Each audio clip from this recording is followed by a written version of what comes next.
Oke, selamat datang. Selamat siang atau selamat sore, tergantung dari mana mendengarkan ya. Selamat datang di obrolan penulis Indonesia dan jurus-jurus mereka. Acara ini merupakan bagian dari Festival Sastra Lontar yang terselenggara berkat dukungan penuh Kementerian Pendidikan dan Kebudayaan melalui program fasilitasi bidang kebudayaan dan berkolaborasi dengan Jakten, Jakarta Content Week. Dalam 1 jam ini, kita akan ngobrol dengan 3 orang penulis kenamaan Indonesia yang mereka akan berbagi tentang karir kepenulisan mereka dan bagaimana mereka menekuni keterampilan menulisnya, termasuk bagaimana sih mereka sampai menemukan gaya menulis mereka sendiri. Saya yakin banyak yang sudah tidak asing dengan para pembicara kita siang ini, namun tidak menutup kemungkinan ada juga yang baru kenal dengan mereka. Karena itu saya bacakan biografi singkat mereka dulu. Ayu Utami adalah novelis dan esais. Novelnya Saman telah beroleh tempat yang tinggi di dalam Kasana Sastra Indonesia dan meraih Prince Claus Award 2000. Novelnya yang lain, Bilangan Fu, meraih Katulistiwa Literary Award 2008. Ia juga mengampu kelas menulis dan berpikir kreatif di komunitas Salihara. Joko Pinurbo adalah penyair yang puisi-puisinya mengandung humor dan ironi yang tajam. Buku puisinya antara lain Selamat Menunaikan Ibadah Puisi, dan buku latihan tidur. Ia telah menerima berbagai penghargaan, salah satunya Southeast Asian Writers Award 2014 untuk buku puisi Baju Bulan. M. Aan Mansur adalah penyair, cerpenis, dan pengelola komunitas. Puisi-puisinya terbit antara lain dalam kumpulan Melihat Api Bekerja dan Tidak Ada New York Hari Ini. Ia adalah penyair di balik puisi-puisi romantis dalam film Ada Apa Dengan Cinta 2. Nah, sebelum pembicaraan pertama kita mulai, saya ingin menyampaikan bahwa nanti sementara saya ngobrol dengan para pembicara, peserta boleh menuliskan pertanyaan terkait tema obrolan kita hari ini melalui kolom chat. Pertanyaan-pertanyaan nanti akan saya sampaikan ke masing-masing pembicara di saat forum tanya-jawab setelah sesi masing-masing dari mereka. Saya akan berusaha mengikutkan setiap pertanyaan yang masuk, tapi kalau waktunya ternyata nggak cukup, nanti terpaksa harus memilih beberapa pertanyaan. Jadi tentu akan sangat membantu kalau pertanyaannya nanti disampaikan dengan ringkas dan padat. Oke, sekarang kita langsung aja ngobrol dengan pembicara pertama kita. Ngobrol dengan Mbak Ayu Utami dulu. Hai Mbak Ayu, apa kabar? Halo Steph, baik di sini. Ya, lagi di ini ya, di Hutan Kayu kayaknya. Lagi di komunitas Hutan Kayu, ya, tempat aku kerja. Iya. Ayo Mbak, cerita dong, gimana sih awalnya Mbak Ayu sampai nulis novel tuh gimana? Saya tahu sedikit Mbak Ayu latar belakangnya kayaknya jurnalis seingat saya. Benar nggak sih Mbak? Terus gimana sih lompatannya dari situ ke nulis novel, nulis fiksi? Ya, saya tuh dari kecil mungkin dipengaruhi oleh komik Tintin, itu pengen jadi wartawan dari kecil, tapi juga karena suka baca cerita-cerita remaja, cerita anak-anak, jadi waktu kecil juga pengen jadi penulis. Jadi saya suka nulis dari mulai sekolah, SMA, mencoba dan macam-macam. Jadi kecintaan pada menulis itu ada dari kecil. Kemudian akhirnya saya jadi wartawan waktu masih kuliah. Di zaman Orde Baru ketika itu ya masih Soeharto, kemudian terjadi pemberedelan tuh jadi korannya atau majalahnya nggak boleh terbit lagi sama pemerintah. Sekarang kan nggak ada tuh begitu, tapi dulu terjadi. Kemudian kami melawan itu, anak-anak muda wartawan membuat aliansi jurnalis independen.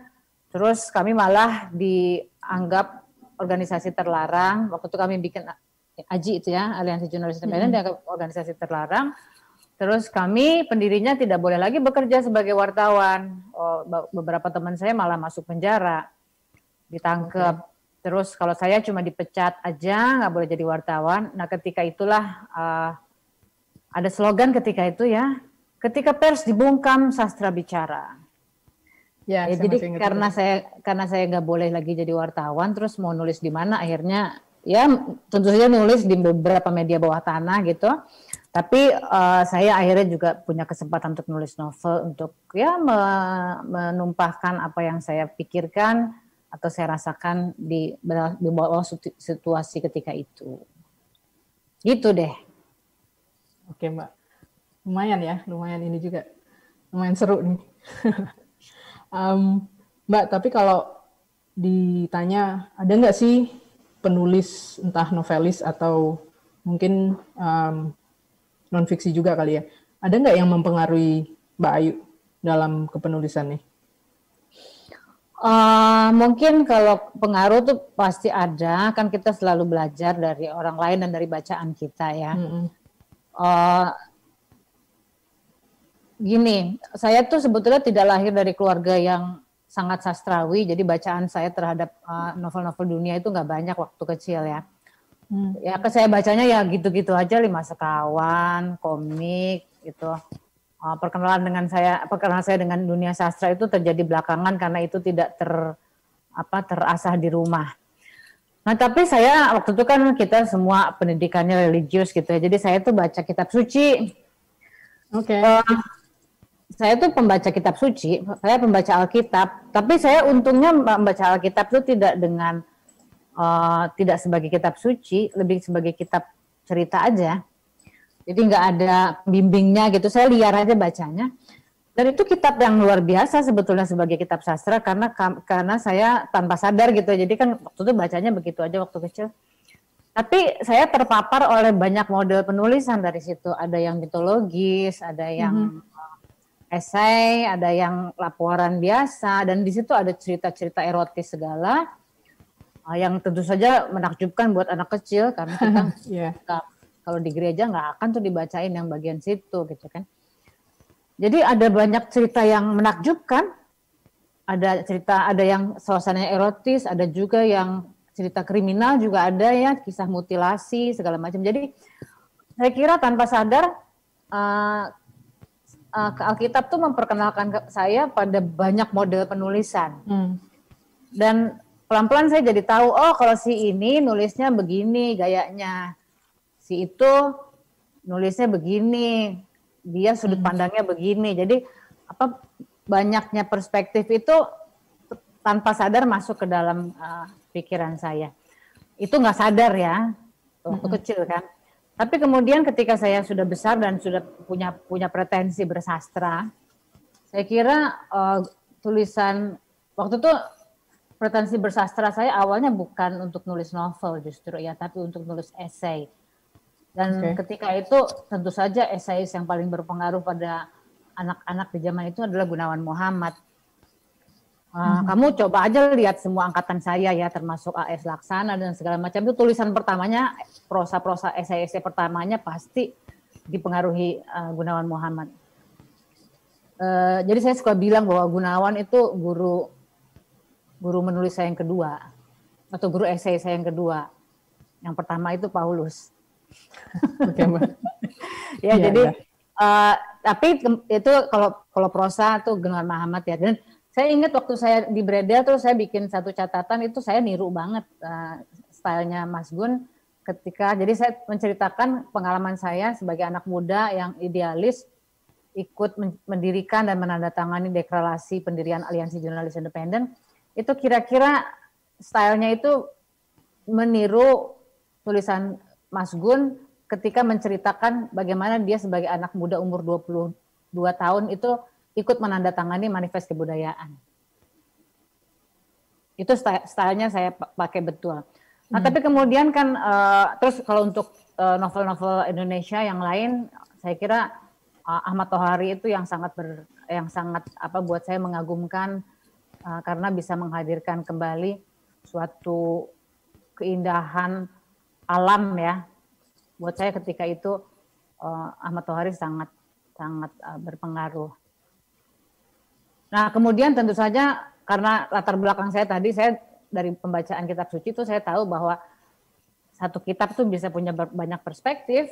Maka ketika saya menulis Saman, saya memakai itu juga bahwa dalam satu buku itu ada banyak perspektif dan ada banyak gaya. Oke. Jadi pengaruhnya kelihatan di Saman ya, Mbak ya? Rupanya. Ya kan saya nggak begitu sadar, tapi ketika saya mengevaluasi lagi, saya baru tahu, oh ya, datangnya dari situ. Ketika kita nulis kan kita nggak merencanakan, nggak mikir terlalu sadar.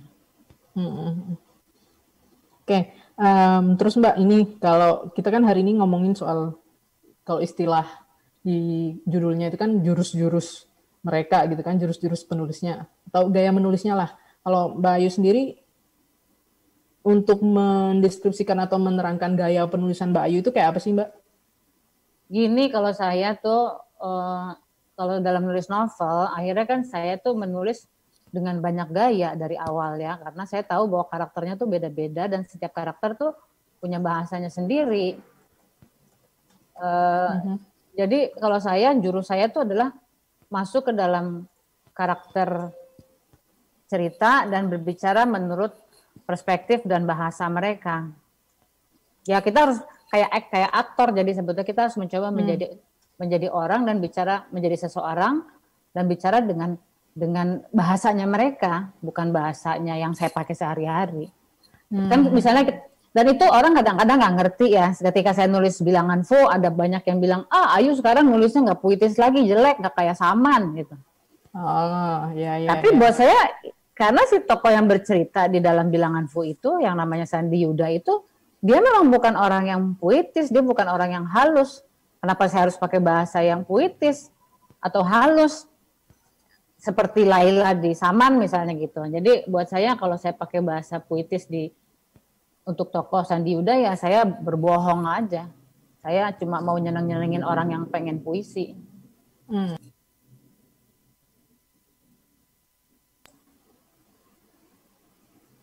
Ya jadi jurusnya ya sesuaikan sama karakter cerita.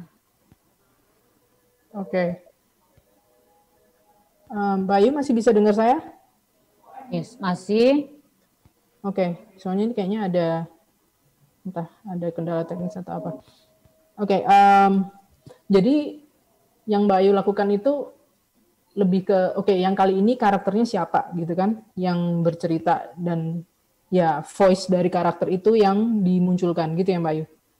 Iya, dan kalau saya harus menulis dengan perspektif saya sendiri juga saya punya beberapa mood ya tergantung, misalnya kayak model Parasit Lajang gitu, kadang-kadang kan kita perlu bicara dengan gaya yang lugas aja.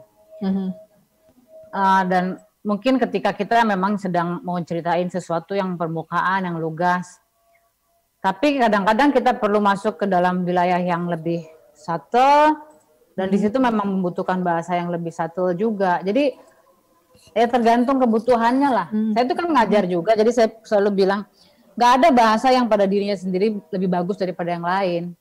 Semua model, semua gaya itu bisa bagus dan bisa jelek. Oke. Nah, Mbak Ayu kalau dari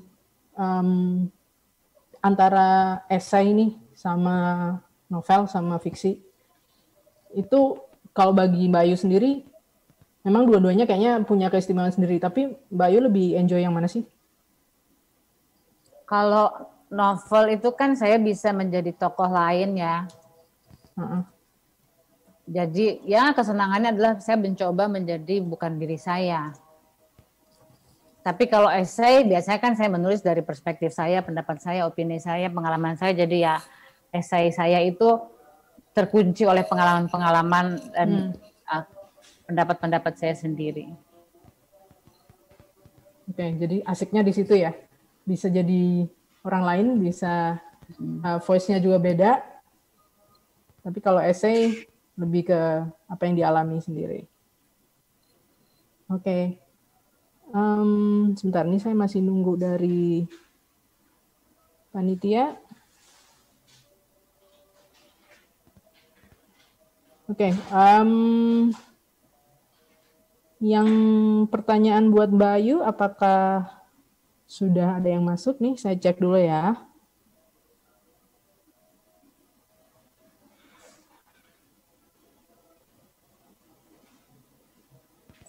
Teman-teman Jakten mungkin bisa bantu.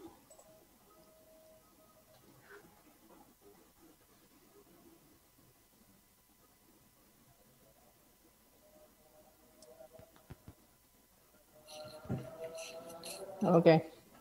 Sisa waktunya saya masih boleh ngobrol sama Mbak Ayu nggak nih? Atau saya harus pindah dulu, lanjut dulu? untuk ngingetin juga ke peserta, sembari saya ngobrol sama pembicara, boleh ya langsung aja nulis pertanyaannya di kolom chat. Nanti panitia akan bantu kasih pertanyaan ke saya. Oke.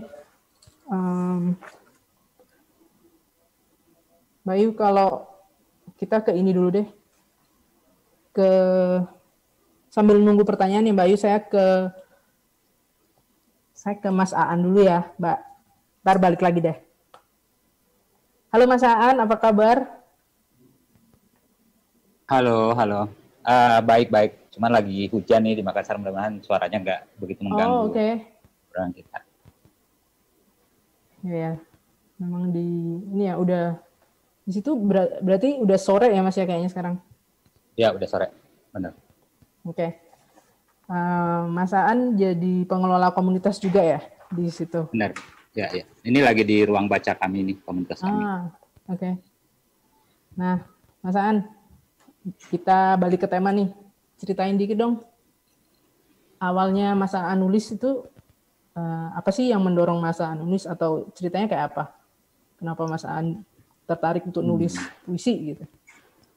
Saya kira kalau ditanya soal nulis, sebetulnya ini pasti berkaitan sangat dekat dengan masa kecil ya. Jadi saya tumbuh sebagai anak yang bisa dibilang manusia itu bukan benda favoritku gitu. Jadi saya nggak suka ngobrol, sama orang gitu. Saya nggak merasa terganggu kalau berada di sekitar orang gitu. Apalagi kalau disuruh berhadap-hadapan bicara gitu. Jadi sejak kecil memang menggunakan medium menulis untuk berkomunikasi gitu, bahkan dengan ibu gitu yang tinggal satu rumah. Jadi di sana gitu. Terus yang kedua, kebetulan sebetulnya kakekku punya perpustakaan kecil. Mungkin sebenarnya nggak bisa disebut perpustakaan ya, tapi ada sejumlah koleksi bukunya yang harusnya sebetulnya bukan untuk konsumsi anak usia saya, tapi karena semacam tempat sembunyi untuk aman buat saya, ya saya akhirnya membaca buku-buku itu gitu. Nah, dari sana muncul kemudian pertanyaan-pertanyaan yang banyak sekali di kepalaku gitu. Jadi sejak kecil suka sekali gitu mempertanyakan hal-hal ke kakekku. Rumah kami itu di dekat kuburan gitu, kuburan yang di kampung itu kuburan paling besar gitu, banyak sekali gitu, satu kompleks gitu. Jadi misalnya kalau ada orang lagi rame-rame ngantar orang mati misalnya ke kuburan, itu saya bisa nanya ke kakekku di usia yang masih sangat kecil waktu itu, kayak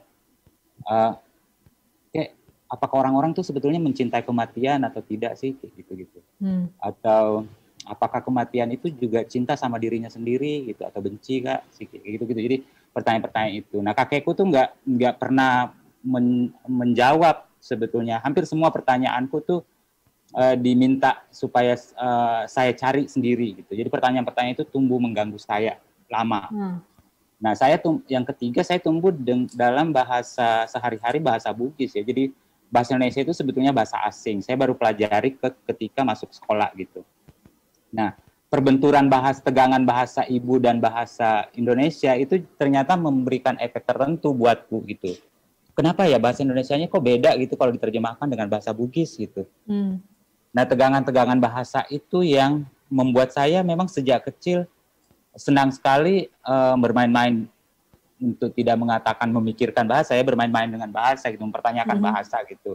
Misalnya, dan akhirnya menemukan karena membandingkan dengan bahasa Indonesia gitu, ya ternyata kayaknya bahasa Bugis ini kayaknya nggak langsung gitu kalau nyebut sesuatu gitu.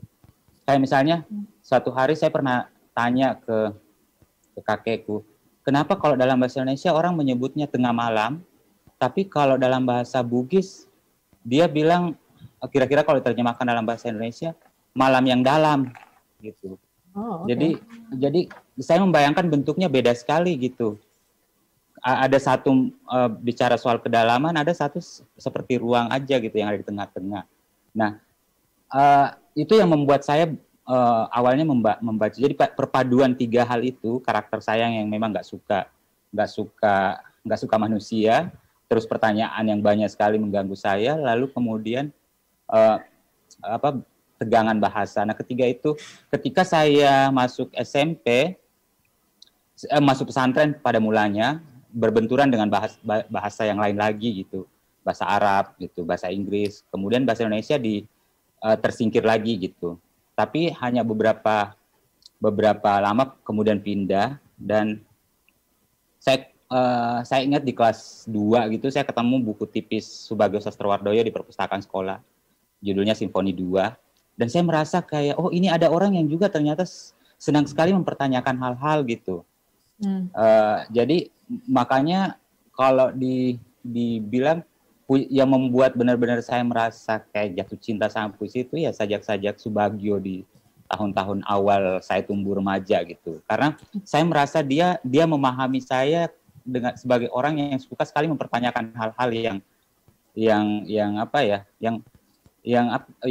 kalau saya tanyakan langsung ke teman-temanku atau ke ibuku, mungkin dia berpikir kamu tuh gila gitu mempertanyakan hal-hal seperti itu.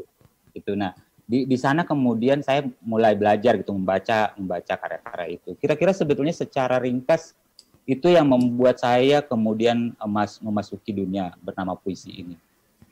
Oke. Tadi Mas udah nyebut Subagio ya Mas ya. Nah, apakah ada pengaruh dari penyair lain atau penulis lain mungkin Mas? Ya, tapi sebetulnya bertanya ke seorang penyair bahwa penyair apa yang mempengaruhinya, itu seperti mempersempit arti pengaruh ya, seolah-olah kalau penyair itu wajibnya cuma baca puisi gitu.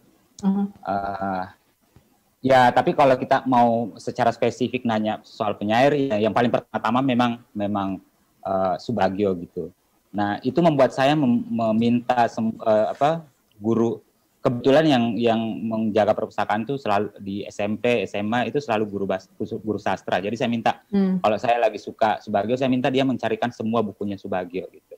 Hal pertama yang saya lakukan adalah meniru gitu. Nah, di waktu SMA setelah saya mencoba menulis sejumlah sajak gitu dengan usaha ingin menjadi Subagio, guru bahasa Indonesia saya waktu itu baca dan dia bilang, kok kayaknya saya seperti membaca sajak-sajak Sapardi gitu. Saya nggak tahu siapa Sapardi, Djoko Damono gitu. Jadi saya minta dia carikan lagi gitu dan saya baca gitu. Lalu saya cari lagi gitu. Jadi dan itu terus-menerus saya minta gitu. Jadi ada banyak sih dan ya karena mungkin juga di sekolah saya waktu itu umumnya penyair yang kita kenal adalah yang masuk di sekolah-sekolah, di perusahaan sekolah penyair-penyair laki-laki ya. Jadi yang saya baca di awal-awal saya belajar puisi ya banyak kan penyair laki-laki gitu. Tapi yang saya lakukan adalah meniru. Tapi peniruan saya itu menghasilkan satu hal gitu.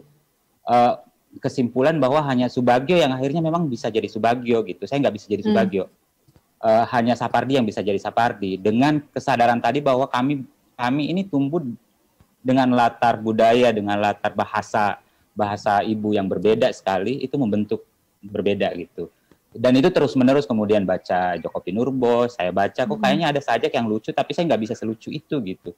Dan itu kemudian membuat saya bertanya, ini mungkin alasan kenapa nggak ada di televisi pelawak dari Bugis ya, karena orang Bugis kayaknya nggak lucu. Gitu ya Mas? Jadi itu yang membuat saya, tapi kemudian saya bisa melihat sebagian diri saya di situ. Bahwa ironi yang kuat sekali di sajak saya jawabin itu bisa ada bagian saya di situ. Jadi sebetulnya, dan itu terus berlangsung gitu, membaca semua sajak-sajak itu untuk kemudian mengidentifikasi pelan-pelan semua hal yang bukan diri saya gitu. Itu yang saya lakukan ketika meniru kemudian. Lalu saya kan kemudian kuliah di sastra Inggris, saya kemudian mulai membaca sajak-sajak penulis yang berbahasa Indonesia, terutama berbahasa Inggris gitu.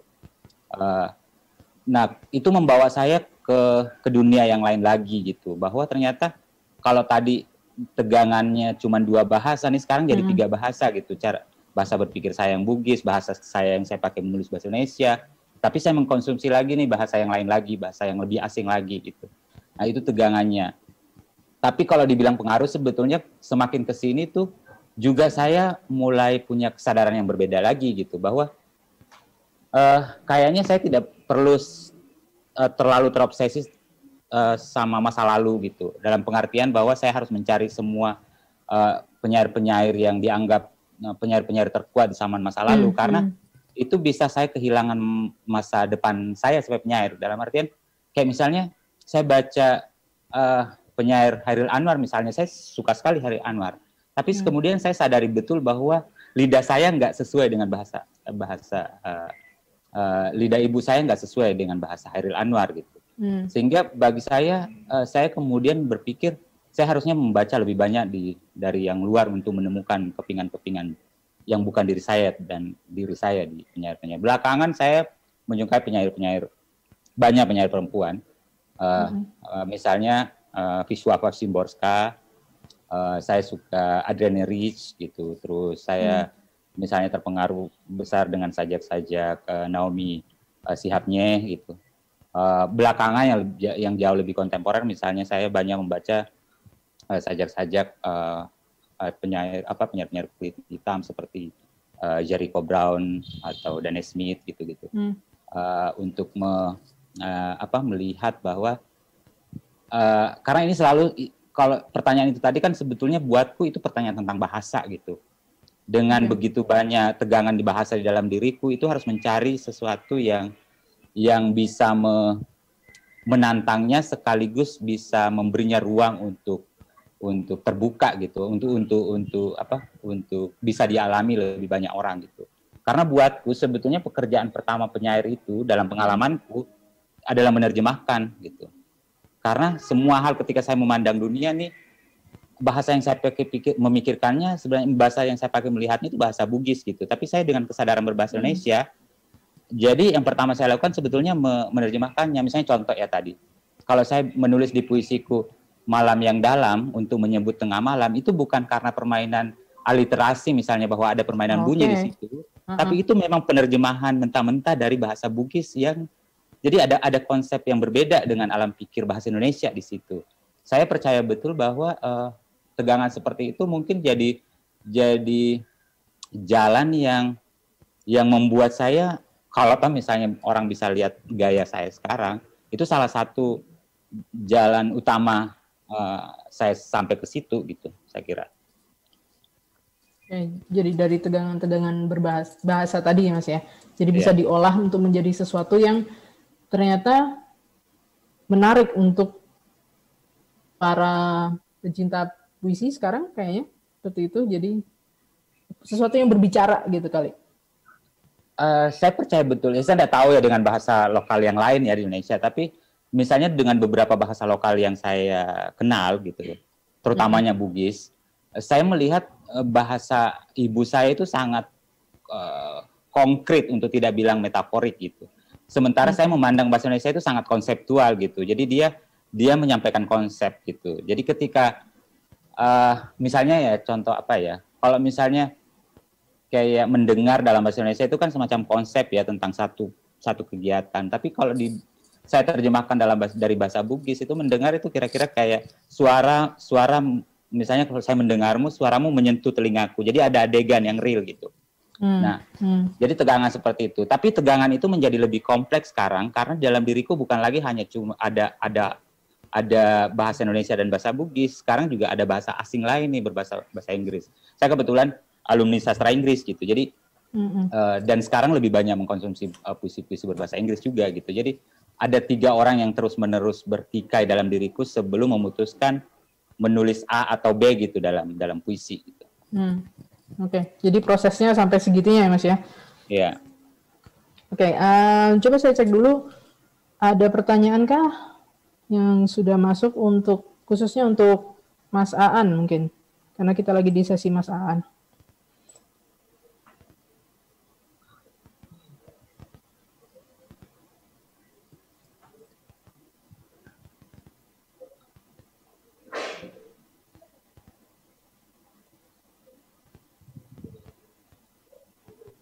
Ya, pertanyaan yang kita utamakan pertanyaan yang sesuai tema hari ini ya.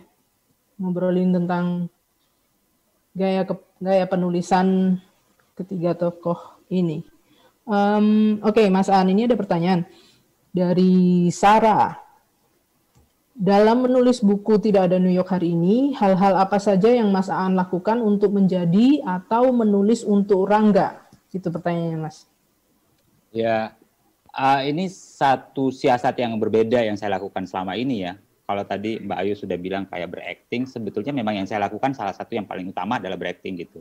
Selama kurun waktu ketika saya mengerjakan sajak-sajak itu ya saya harus berusaha masuk ke dalam semesta Rangga gitu. Meskipun ini fiktif ya.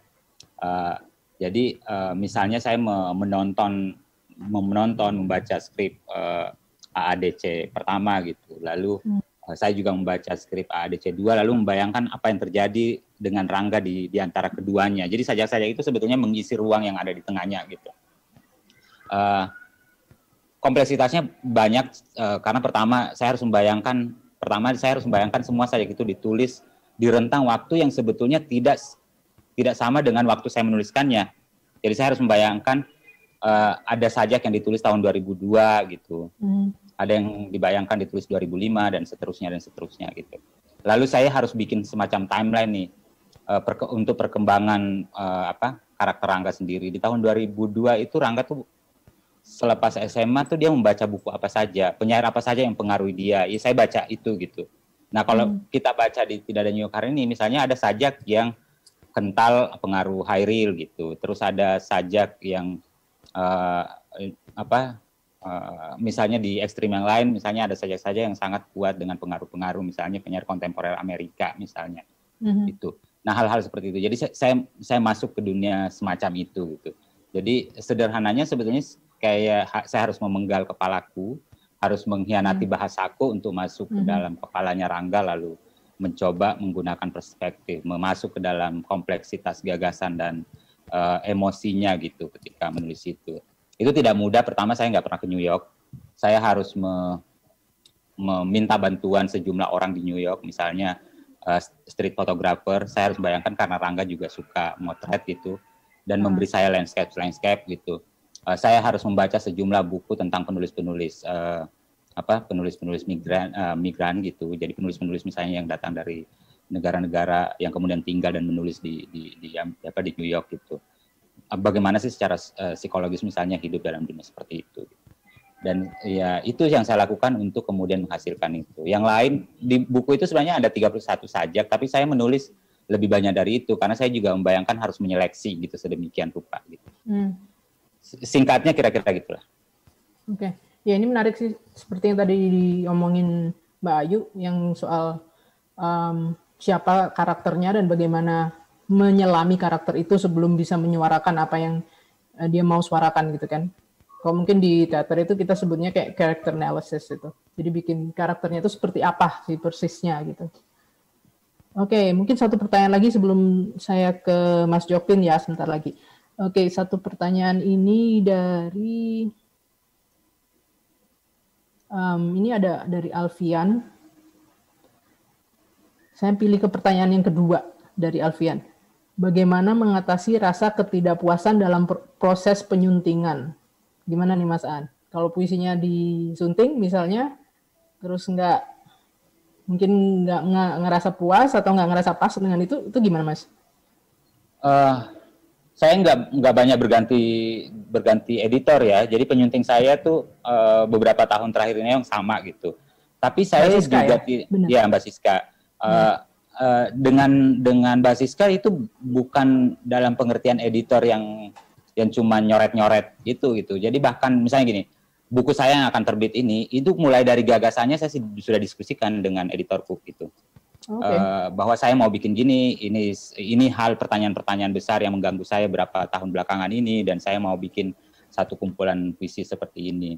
Lalu ya jadi editor saya juga adalah beta reader saya gitu, dia membaca lalu dia saya selalu pertanyaan-pertanyaan tentang bahasa ini dengan gagasan semacam ini secara bahasa dia termuat nggak atau enggak gitu misalnya gitu. Jadi dia baca itu terus jadi bahkan misalnya kalau saya bilang ini setelah dalam perjalanan mengerjakan naskah terus saya bilang kayaknya saya tuh butuh buku-buku yang kira-kira seperti ini. Dia berusaha mencarikannya gitu. Jadi editorku tuh sejauh itu sebetulnya gitu. Jadi bisa tengah malam gitu kalau saya tidak sabaran gitu habis menyelesaikan satu sajak yang saya sudah tulis berminggu-minggu gitu.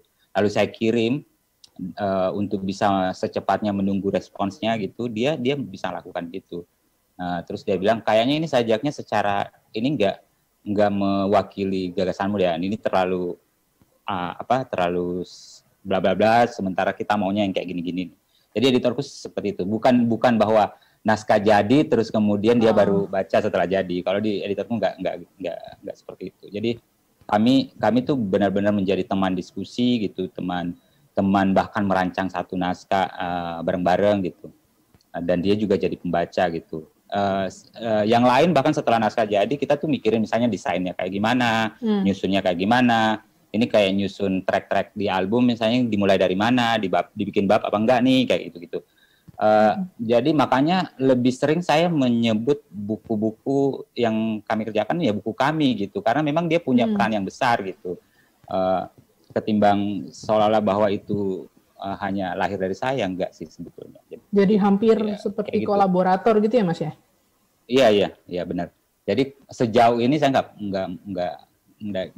nggak kecewa gitu dengan semua yang kami lakukan. Oke.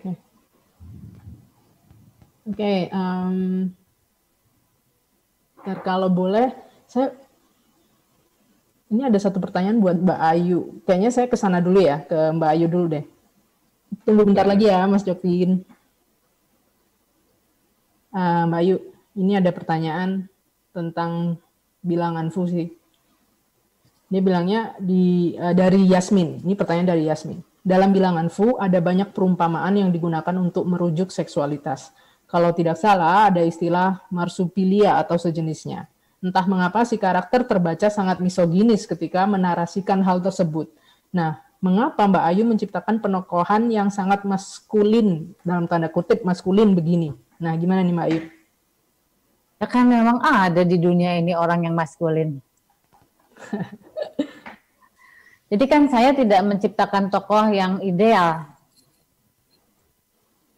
Oke. Jadi ya ada kok di dunia ini. Jadi tokoh-tokoh saya bukan tokoh-tokoh ideal, jadi dia seperti manusia, ada yang nyebelin, ada yang baik, atau ada yang punya sisi baik dan punya sisi buruk. Sandi Yuda tuh memang maskulin, agak keras, nyinyir orangnya, dan karena itu mungkin banyak orang nggak begitu suka sama dia. Tapi buat saya dia lucu. Kenapa? Lucunya gimana Mbak? Dia lucu karena dia jujur dan dia kadang-kadang sinis, dia suka ngeledek gitu. Jadi ya buat saya dia lucu sih. Ya saya nggak, maksudnya dia bukan orang yang sadar gender gitu, enggak. Tapi dia punya sisi lucunya sendiri. Yang mungkin menyebalkan buat orang, tapi buat saya sih lucu-lucu nyebelin. Tapi ketika, mungkin pertanyaan lanjutan nih, ketika bikin gitu Mbak, sadar nggak? Maksudnya kayak, oh ini kira-kira akan banyak yang nggak suka sama dia, tapi ya nggak apa-apa lah. Aku maunya ada yang mewakili tipe karakter yang seperti ini. Itu terlintas nggak Mbak? Atau gimana? Ya saya tahu bahasa dia keras gitu ya. Jadi ya nggak apa-apa lah, kan kita ketemu orang juga nggak semuanya nyenengin. Terus kadang-kadang memang pembaca itu salah mengira bahwa kalau kita menciptakan karakter itu berarti kita suka sama dia atau kita setuju sama pandangan-pandangannya. Enggak juga. Saya pernah misalnya di salah satu seri bilangan Fu ada tokoh yang namanya Maya gitu ya. Dan si Maya ini sangat tidak sadar gender, dia perempuan dan dia tuh ingin dikuasai gitu ya. Dia merindukan dirinya dikuasai oleh laki-laki. Terus ada pembaca yang mengira bahwa nah Ayu nih sekarang udah berubah nih, dia udah nggak feminis lagi, dia udah Oke. Jadi begitu dipikir, orang kadang-kadang berpikir bahwa karakter yang kita tulis adalah perwakilan dari pendapat-pendapat kita, padahal enggak. Oke. Dan itu tadi Mbak Ayu sempat singgung ya, ada perbedaan antara menulis esai dan menulis fiksi kan ya Mbak Ayu? Ya, kalau memang misalnya mau tahu pendapat saya, itu ada di buku-buku saya yang sifatnya biografis tentang diri saya sendiri dan esai-esai saya. Tapi kalau novel itu karakternya tidak dengan demikian tuh mewakili pandangan-pandangan saya. Ya, Oke. Makasih ya Mbak Ayu. Ntar kita balik lagi deh kalau ada pertanyaan lagi nih. Sekarang saya ke Mas Jokpin dulu ya. Halo Mas Jokpin, apa kabar? Baik, sehat. Jogja lagi gerah banget nih. Oh ya. Mungkin pengaruh kondisi Merapi. Mudah-mudahan baik-baik saja ya. Benar-benar, ya. Moga-moga baik-baik aja. Nah, Mas Jokpin, pertanyaan saya nggak jauh-jauh dari yang sudah saya tanyakan kedua pembicara lain nih. Mas Jokpin, gimana sih awalnya kenapa mau jadi penyair gitu? Apa yang mendorong Mas Jokpin untuk jadi penulis puisi? Silakan, Mas. Ya, saya menjadi penyair itu kan awalnya tidak sengaja. Tidak diniatkan sejak awal. Karena saya masuk ke SMA, ke sebuah asrama yang sangat eksklusif khusus karena siswa-siswa yang tinggal di sana memang sedang disemai untuk dipilih siapa yang akan melanjutkan menjadi pastor atau tidak. Itu latar belakangnya. Jadi selama di asrama itu kegiatan rutin yang harus saya lakukan adalah membaca kitab suci selama 4 tahun setiap hari. Meskipun sampai sekarang saya juga tidak bisa menghafal ayat-ayat kitab suci. Tetapi saya suka membacanya. Pertama karena itu merupakan kewajiban harian, tapi kedua juga ya saya menikmatinya sebagai semacam narasi, sekumpulan kisah, sebagai cerita, mungkin sama seperti Ayu lah, cara saya memperlakukan kitab suci. Nah, di tengah-tengah kesuntukan saya membaca kitab suci, itu lalu saya banyak juga membaca karya-karya sastra, karena kebetulan perpustakaan di asrama saya untuk tingkat perpustakaan SMA itu lumayan mengagumkan. Jadi koleksi buku sastranya lumayan banyak dan bervariasi juga. Oleh karena itu, mulai di SMA itu juga saya berkenalan dengan dunia literasi. Di SD, SMP saya tidak banyak bersentuhan dengan dunia literasi karena kondisi ya. Tidak ada bacaan yang bisa saya nikmati. Ketika di SD paling-paling saya hanya membaca beberapa eksemplar majalah Intisari bekas yang dibawa bapak saya dari kota ketika di Sukabumi. Di SMP juga di rumah juga tidak ada bahan bacaan. Paling-paling koran bekas atau majalah bekas. Di SMP memang ada perpustakaan tapi koleksinya sangat minim. Nah, di SMA ini saya menemukan semacam surga bacaan. Saya membaca karya para sastrawan Indonesia, juga banyak terjemahan karya para pengarang dunia lah. Mulai dari T.S. Eliot sampai Lorca, Hemingway, kemudian Yukio Mishima dan sebagainya itu saya sudah baca dalam versi terjemahannya di SMA, karena pada waktu itu kan belum seperti sekarang ada internet. Jadi kita hanya mengandalkan terjemahan, kalau mencari buku aslinya juga susah dan belum tentu terbeli, belum tentu ada juga. Nah, di antara penyair-penyair Indonesia yang saya baca, tentu saja ada nama Chairil Anwar, ada nama Gunan Muhammad, Subagio Sastrowardoyo, Sitor Situmorang, Rendra, Sutanji Kalsum Bakri, dan Sapardi Djoko Damono. Jadi tahun 70-an itu bagi saya merupakan salah satu periode yang subur di dalam dunia sastra Indonesia, karena pada periode tahun 70-an itulah kita bisa menemukan karya para pengarang, menurut saya para pengarang hebat Indonesia, baik dalam dunia puisi maupun prosa. Di dalam dunia prosa misalnya kita mengenal Budi Dharma, Putu Wijaya, Danarto, Umar Khayyam, A.A. Nafis, dan sebagainya. Jadi sebagai satu generasi sastra, periode tahun 70-an itu sangat menarik bagi saya sampai sekarang.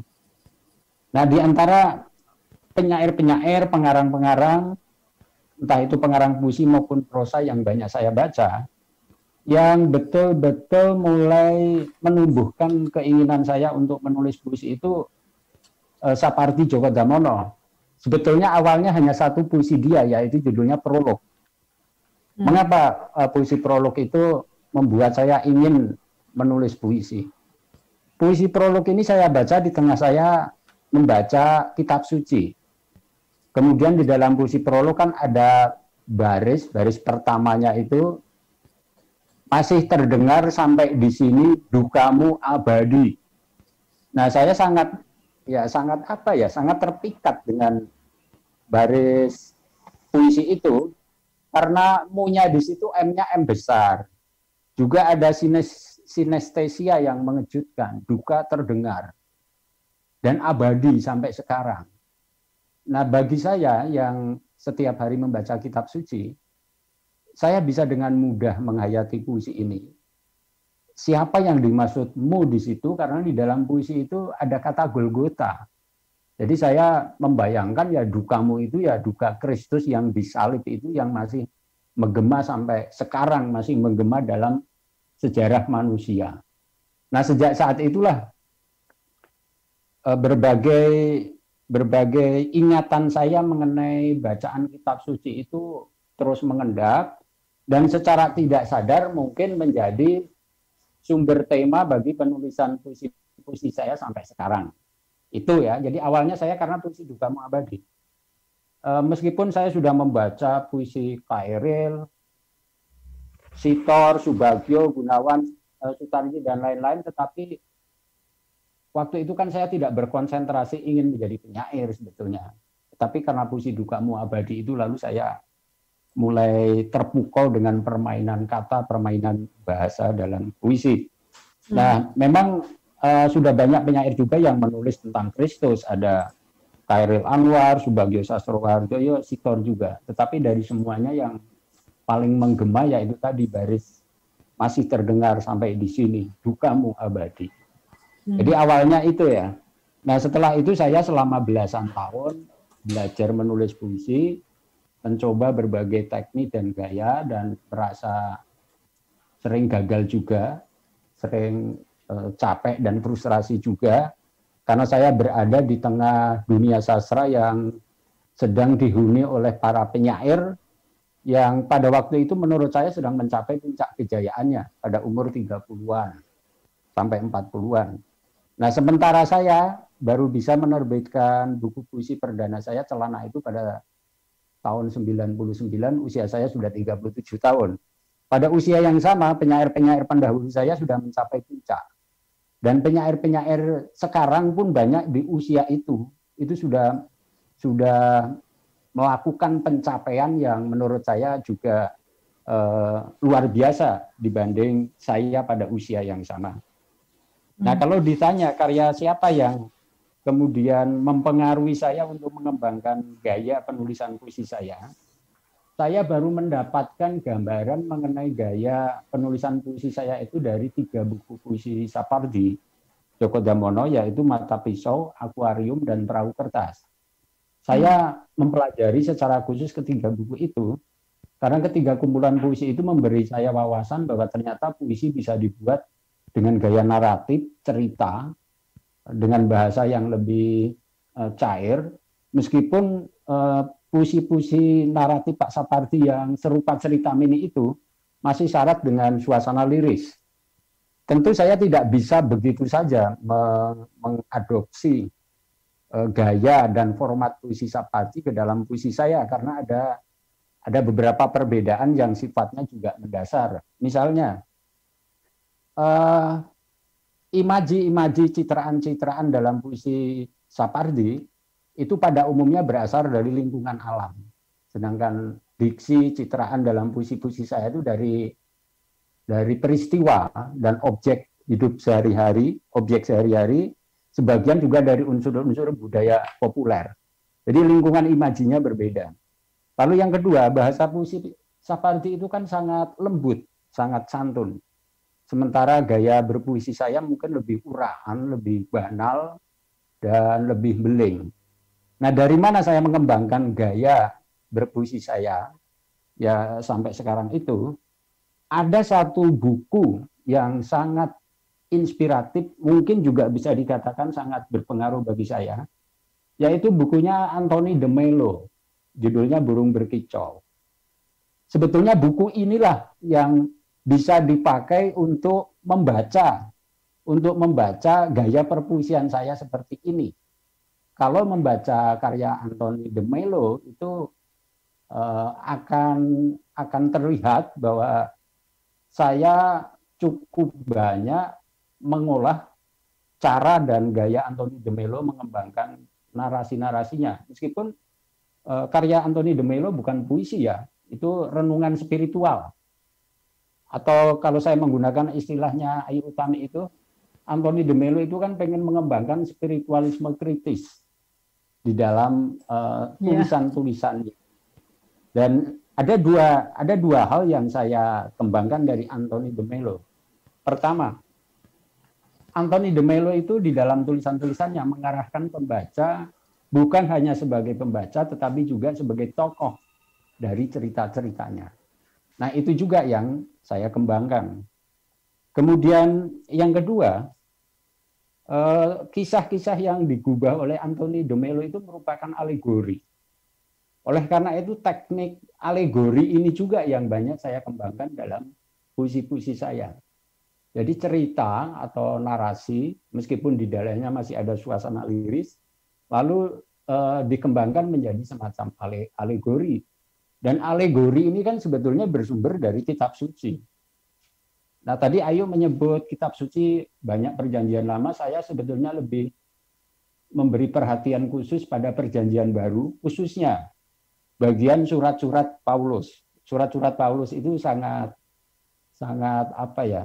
inspiratif bagi saya karena gayanya intim, hangat, ya seperti orang bersurat dengan sahabatnya yang jauh di sana. Nah, di dalam perikop-perikop Injil itu kan juga banyak alegori-alegori yang berisi perumpamaan-perumpamaan, percakapan-percakapan antara guru dan murid, antara Yesus dan murid. Nah, sebetulnya kerangka puisi saya itu kalau dikatakan bersumber dari mana, ya sebagian dari ini tadi dari Sapardi, saya ramu dengan Anthony de Mello, lalu berikutnya saya ramu lagi dengan tulisan-tulisan Mangunwijaya di dalam bukunya Raga Widya. Raga Widya itu cukup memukau saya dan harus saya akui bahwa pendekatan yang digunakan dalam buku Raga Widya itu juga mempengaruhi saya untuk mengolah objek dan peristiwa sehari-hari. Raga Widya itu subjudulnya religiusitas hal-hal sehari-hari. Jadi itu semacam semiotika tubuh karena mendeskripsikan misteri makna di balik aktivitas manusia sehari-hari yang dilakukan tubuh. Makan, minum, tidur, melamun, berbicara, mendengarkan, dan sebagainya. Jadi itulah yang menjadi menjadi sumber bahan bagi saya untuk mengembangkan gaya berpuisi saya. Tetapi saya merasa itu juga belum cukup. Karena puisi-puisi saya banyak mengolah tema mengenai kegetiran hidup, mengenai absurditas hidup, saya merasa bahwa pola-pola puisi lirik itu tidak cukup bisa mengakomodasi itu. Kalau itu saya tuliskan dalam bentuk lirik murni misalnya, sangat besar kemungkinan itu hasilnya nanti puisi-puisi yang melo seperti curhat, romantis sentimental yang berlebihan. Nah, saya tidak mau itu. Maka saya mengembangkan bentuk narasi, bentuk cerita. Nah, supaya supaya saya semakin terhindar lagi dari bahaya puisi melo itu, lalu saya bubuhkan humor. Nah, humor ini juga merupakan elemen khusus yang memang saya pelajari, bukan sesuatu yang alami. Karena pada awalnya saya tidak menggunakan humor dalam puisi-puisi saya dalam waktu yang lama. Tetapi lalu saya mengadopsi humor dari gaya komunikasi orang Jogja sehari-hari, dari dagelan Mataram lah, yang suka parodi, suka plesetan, sebagai semacam obat penawar bagi bahan atau tema yang saya olah. Supaya sebagaimana teknik yang digunakan oleh Anthony de Mello, pembaca itu terinterupsi, terganggu, cepat-cepat menyelesaikan, lalu ada waktu rileks, ada waktu jeda untuk ya berhenti sejenak, lalu nanti mengulang lagi membaca, kira-kira gitu. Jadi humor dari puisi-puisi saya itu merupakan strategi mental, ada permainan mental, permainan logika, karena memang puisi saya banyak menghadirkan pergulatan tokoh-tokoh melawan absurditas hidupnya sendiri. Saya kira itu step garis besarnya ya. Iya Mas, menarik banget tuh dengerin gimana berproses dengan segala pengaruh itu terus diramu lagi menjadi sesuatu yang khas Mas Jokpin. Mas, ini saya ada satu pertanyaan ini untuk Mas Jokpin dari Yasmin. Dia nanya, Mas Jokpin mengalusikan Kongguan ke dalam buku puisi terakhirnya. Sepertinya sangat mengikuti perkembangan masyarakat. Nah, dia pengen tahu apakah tertarik atau bahkan kapan menulis puisi yang merespons perkembangan artificial intelligence atau cryptocurrency atau machine learning atau hal-hal sejenisnya. Gimana nih Mas Jokpin? Ya, saya memang banyak mengamati unsur-unsur, objek-objek dari budaya populer ya. Setelah celana kan saya mengolah telepon genggam. Setelah itu mengolah kopi. Lalu terakhir mengolah Kongguan. Saya memungut benda-benda yang memang ya populer dalam kehidupan masyarakat. Tetapi sekali lagi semuanya kan lalu saya jinakkan dengan pendekatan itu tadi, menjadi alegori itu tadi. Semua itu sebetulnya kiasan mengenai perilaku hidup manusia. Nah, kalau yang Kongguan ini saya pinjam saja sebagai lambangnya itu. Nah, mengenai hal-hal itu tadi, kayaknya saya sudah tidak punya energi lagi untuk melakukan penjelajahan jauh itu. Mungkin generasi sekarang yang akan lebih mampu. Saya ini sekarang kalau membaca karya para pengarang muda sekarang itu, saya juga terkagum-kagum karena banyak hal yang mereka olah dalam puisi saya yang berada di luar jangkauan saya. Mungkin ide menarik itu tadi yang dipaparkan, dan saya berharap juga ada penyair yang memasuki dunia itu. Jadi ya menulis puisi kan tidak harus mengeksplorasi imaji-imaji alam terus, bisa mengikuti perkembangan zaman juga. Jadi secara tematik bisa saja kita mengikuti perkembangan zaman, tetapi cara mengolahnya tetap bisa diolah dengan cara yang subtil misalnya itu. Tapi kalau itu ditanyakan ke saya di kondisi dan usia sekarang ini agaknya akan tertatih-tatih kalau mau mengejar itu, meskipun itu menarik. Nah, berarti ini kayak tongkat estafetnya dioperin ya Mas ya ke generasi yang berikutnya. Waduh, saya sebetulnya tidak suka itu dengan istilah tongkat estafet itu. Saya percaya pada yang dikatakan, saya setuju dengan yang dikatakan Aan, yang bisa menjadi yang bisa menulis puisi seperti Sapardi ya Sapardi sendiri, yang bisa menjadi Gunawan Muhammad ya Gunawan Muhammad sendiri, Khairil ya Khairil. Jadi kalau estafet itu saya akan penerus saya itu sebetulnya nggak suka kalau misalnya dibilang ini penerusnya si ini, penerusnya si ini. Masing-masing menemukan. Kalau tongkat estafetnya itu berupa ide, maksudnya boleh. Hal yang perlu dibahas gitu loh Mas. Jadi tema-tema yang perlu dieksplor. Kalau tongkat perjuangan, tongkat kemiskinan bolehlah. Tapi kalau menyangkut karakteristik karya masing-masing itu kesunyian masing-masing, kalau itu tidak mungkin diestafetkan, misalnya itu. Celana ibu saya itu tidak mungkin diestafetkan, dia hanya selesai di puisi itu, gitu loh. Ya, itu. Jadi eksplorasi tema itu diserahkan ke generasi berikutnya. Betul. Ya. Dan dengan ya apa yang mewarnai kehidupan mereka gitu ya Mas ya. Betul. Ya. Oke, mungkin ini terakhir buat ketiga penulis kita hari ini. Bisa jadi banyak yang nonton obrolan kita hari ini itu mungkin generasi berikutnya, generasi penulis-penulis berikutnya.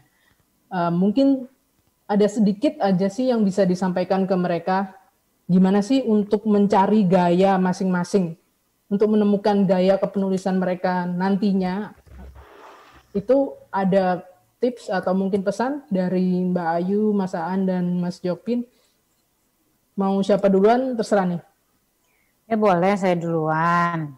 Oke Mbak. Tips mencari gaya yang pertama, kita semua biasa meniru tuh boleh. Karena sebagai anak kita selalu meniru orang dewasa, orang yang lebih senior daripada kita. Jadi bolehlah meniru, itu nggak ada yang salah, tapi jangan berhenti di situ. Ya, jadi habis meniru, terus sebetulnya kan yang kita lihat tadi dari pengalaman saya, pengalaman Aan Mansyur, pengalaman Jokpin, kita semua mulai dari terpukau, dari tulisan orang, terus kita meniru, dan kita tahu bahwa kita nggak bisa seperti mereka, dan kita harus jadi diri kita sendiri. Tapi sekali lagi diri kita sendiri juga kita kadang-kadang nggak tahu. Jadi kalau saya akhirnya juga bisa mengembangkan beberapa gaya ya, karena tergantung nanti kita sedang mau bikin karya seperti apa. Kita sedang mau bikin karakter seperti apa, dan yang penting adalah intens dan jujur dengan karya yang sedang kita garap. Intens dan jujur. Oke. Makasih Mbak Ayu. Mas Aan gimana nih Mas?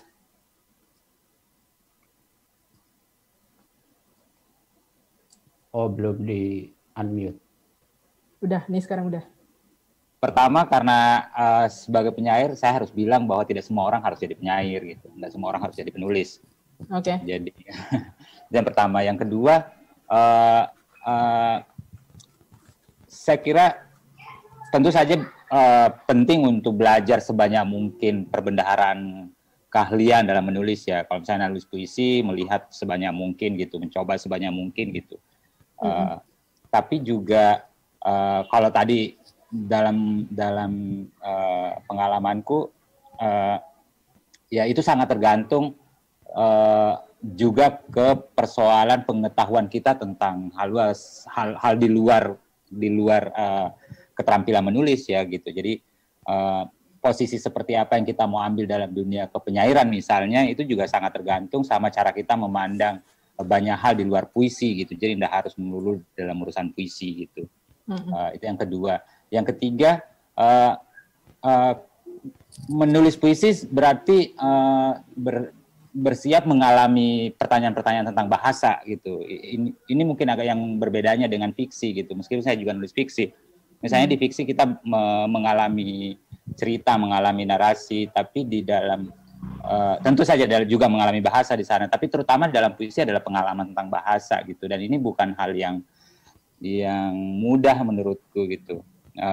Mempertanyakan semua hal melalui sudut pandang bahasa menurutku agak berat gitu, terutama kalau kita lihat konteks zaman di mana kita berada sekarang gitu.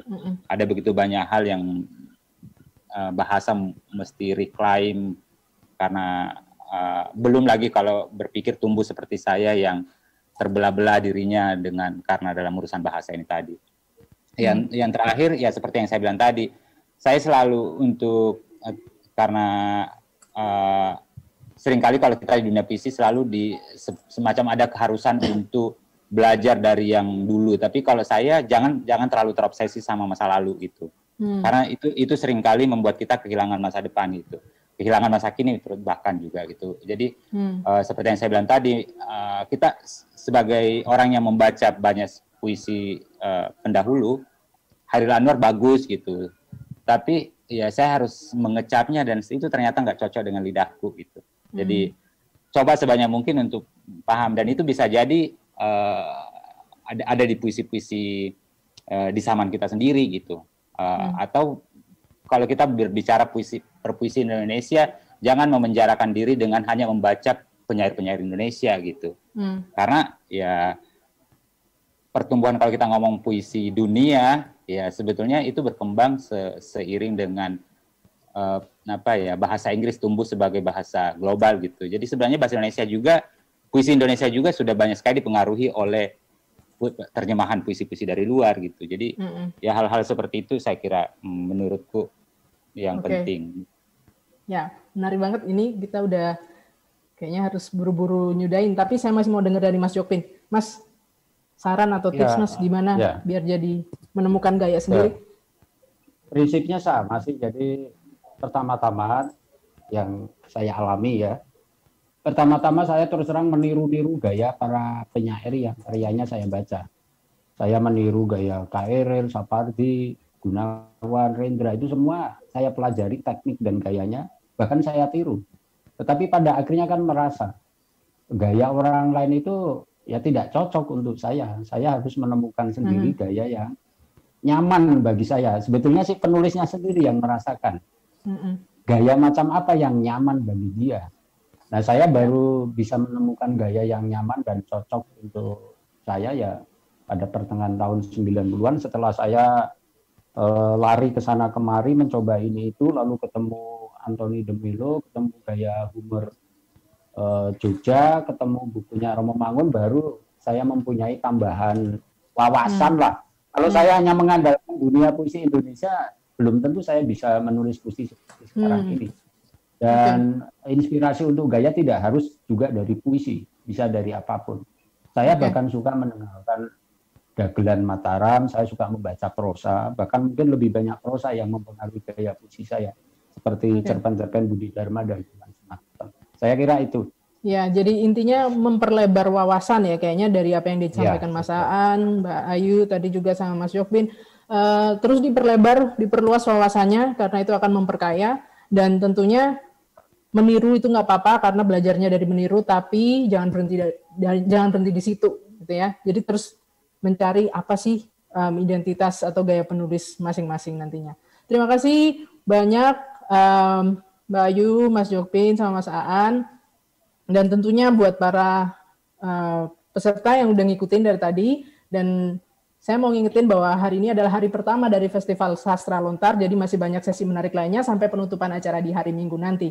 Karena itu terus ikutin Festival Sastra Lontar di www.lontar.org serta di www.jakten.com. Jadi sekali lagi makasih Mbak Ayu, Mas Jokbin, Mas Aan untuk ngobrolnya, dan buat semuanya terima kasih sudah mengikuti acara ini. Saya Stefani Irawan, terima kasih dan sampai ketemu di lain kesempatan.